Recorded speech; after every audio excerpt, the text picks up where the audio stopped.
नमस्कार दोस्तों, जय माता दी, राम राम। कैसे हैं आप? तो दोस्तों, जैसा मैंने अपने पिछले वीडियो में कहा था, साधना में जो मित्र रुचि रखते हैं उनको मैं कहना चाहूँगा कि वो मेरे इस यूट्यूब चैनल से जुड़ें और हम मिल कर के इस यात्रा में एक दूसरे के सहयोगी बने। तो दोस्तों, आपने जो मेरा पहला वीडियो आया उसको अच्छा रिस्पांस दिया, उसके लिए मैं आपका सबसे पहले तहे दिल से शुक्रिया करता हूँ। तो कल जो मैंने वीडियो डाला था उसमें एक मित्र ने पूछा है मुझे, इस प्रकार से साधना से पहले वो स्वयं को तैयार करें। तो दोस्तों, प्रश्न बहुत अच्छा है और जो भी मित्र साधना के क्षेत्र में अथवा आध्यात्म के क्षेत्र में पहला कदम रखता है तो सबसे पहले यही उसके सामने प्रश्न होता है। हमारे धर्म ग्रंथों के द्वारा और कुछ मनीषियों के द्वारा जो शर्त रखी गई है वो कहा गया है कि गुरु का होना आवश्यक है, एक मार्गदर्शक जो आपको साधना के क्षेत्र में आपका हाथ पकड़कर चले और आप गुरु के निर्देशन में आगे बढ़े।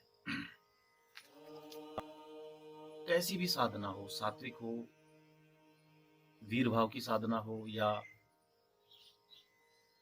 तामसिक साधना हो, किसी भी प्रकार की साधक के लिए सबसे पहले जो आवश्यक है वो है कि अपने मन में व्याप्त किसी भी प्रकार के भय को, डर को, संदेह को निकालना।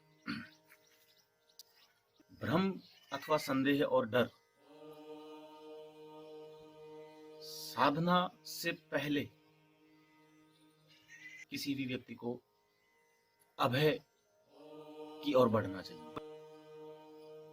और अभय के लिए कोई प्रक्रिया की अगर कोई बात करे कि कैसे अभय आता है, तो सबसे पहले एक साधक के लिए, क्योंकि साधक का अगर हम बहुत सरल अर्थ करें तो साधना का मतलब होता है अपने मन को, अपनी बुद्धि को, अपनी आत्मा को साध लेना, यानी कि पहचान लेना। और आपने एक सामान्य चीज सुनी होगी कि कहते हैं कि जैसे किसी टारगेट पे निशाना साधना, तो निशाना साधने का मतलब है कि एकाग्र होकर के टारगेट को देखते हुए उसे आपने हिट करना है। तो एक साधक के लिए सबसे पहले आवश्यक है कि वो शरीर से स्वस्थ हो। एक साधक का शरीर इस प्रकार का होना चाहिए कि वो एक स्थान पर बैठना जानता हो। जब आप बैठना सीख जाते हैं तभी जाकर के आप कुछ अगला चरण, अगला कदम रख सकते हैं। तो साधना से पूर्व मैं सिर्फ इतना कहूंगा कि आप एक स्थान पर बैठना सीखें, मन को एकाग्र करना सीखें और अपने शरीर की जो मांग है, जो आपका शरीर चाहता है, कि उसको पहचाने कि आपका शरीर सात्विक भाव का है, राजसिक भाव का है या तामसिक भाव का है। त्रिदोष जैसे कहा गया है हमारे आयुर्वेद में कि आप में कौन सा गुण ज्यादा है या कौन सा दोष ज्यादा है। गुण जैसे रजोगुण, तमोगुण और सत्वगुण, और दोष है वात, पित्त और कफ। तो ये प्रकृति जब आप अपने शरीर की पहचान लेते हैं तो उसी के अनुरूप आपको भोजन प्रारंभ करना चाहिए। उसी के अनुरूप आपको मंत्र का अथवा आपको भाव का चयन करना चाहिए कि आपका भाव कैसा है। आप रजोगुणी हैं, आप तमोगुणी हैं या आप सतोगुणी हैं। तो जैसा आपका भाव है उस प्रकार का आपका मंत्र होना चाहिए। उस प्रकार का आपका भाव जब बनेगा, उसी प्रकार का मंत्र होगा, तो आप निश्चित रूप से आप उसमें मैच कर जाएंगे, आप पैरेलल चल पाएंगे। लेकिन अक्सर होता क्या है कई बार कि व्यक्ति का भाव तो सात्विक भाव है और उसको तामसिक मंत्र जो है वो जपने लग जाता है, तो वो हानिकारक होता है। ऐसे ही कोई तमस भाव का व्यक्ति है और वो सात्विक मंत्र जपेगा तो उसको पूर्णता नहीं मिलेगी। तो भाव का आप अपने शरीर की पहचान करें कि आपके शरीर का भाव क्या है, आपके शरीर में कौन सा दोष ज्यादा प्रभावी है। आप वात प्रधान है, पित्त प्रधान है या कफ प्रधान है, उसके अनुरूप अपने भोजन का चयन करें, जिससे सबसे पहले आपका शरीर सधेगा। जब आपका शरीर सधेगा, आपका शरीर स्वस्थ रहेगा, तो स्वस्थ शरीर में ही स्वस्थ मस्तिष्क का निवास होता है। फिर आपका मस्तिष्क आपके साथ देना शुरू करेगा, आपकी एकाग्रता बढ़ेगी, आप एकाग्र होकर बैठना सीखेंगे। और जब आपके अंदर दो चीजें धीरे धीरे बढ़ने लगेगी, एक तो स्थायित्व, एक स्थान पर बैठने की कला, और दूसरा आपका अपने मन पर नियंत्रण, तो फिर आप ये समझ लीजिए कि आप साधना की भूमि के जो एक द्वार है, जो दहलीज है, उस दहलीज पे आप पहुंच चुके हैं। किसी भी साधना में आवश्यक जो शर्त है वह है धैर्य। यदि आप ये सोचें कि एक ही दिन में सब कुछ हो जाएगा, तो वो संभव नहीं है, बिल्कुल संभव नहीं है।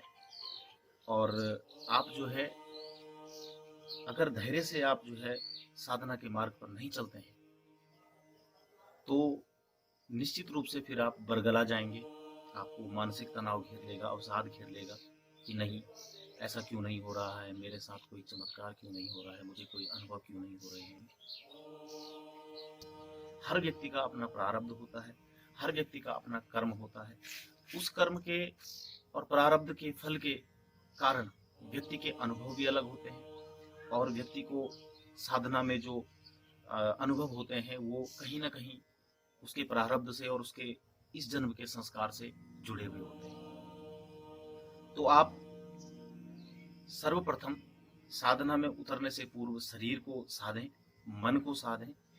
इसके अलावा आप किसी सक्षम, किसी गुरु से, किसी ज्योतिषी से, किसी मेंटर से अपनी पत्रिका का भी एक बार विश्लेषण करवाएं कि जो आपके अंदर ये बीज अंकुरित हो रहा है साधना के प्रति, वह बीज किस ग्रह के कारण है, कौन सी ऐसी परिस्थिति आपकी जन्म पत्री में बन रही है, और ऐसा कुछ क्या किया जा सकता है कि जिससे आपके जिस ग्रह के कारण आपके अंदर वो अंकुर फूटा है वो और तेजी से फूटे, आपके अंदर जिज्ञासा, आपकी पिपासा और बढ़े। तो इस संबंध में आप किसी ज्योतिषी से या किसी योग्य परामर्शदाता से परामर्श ले सकते हैं।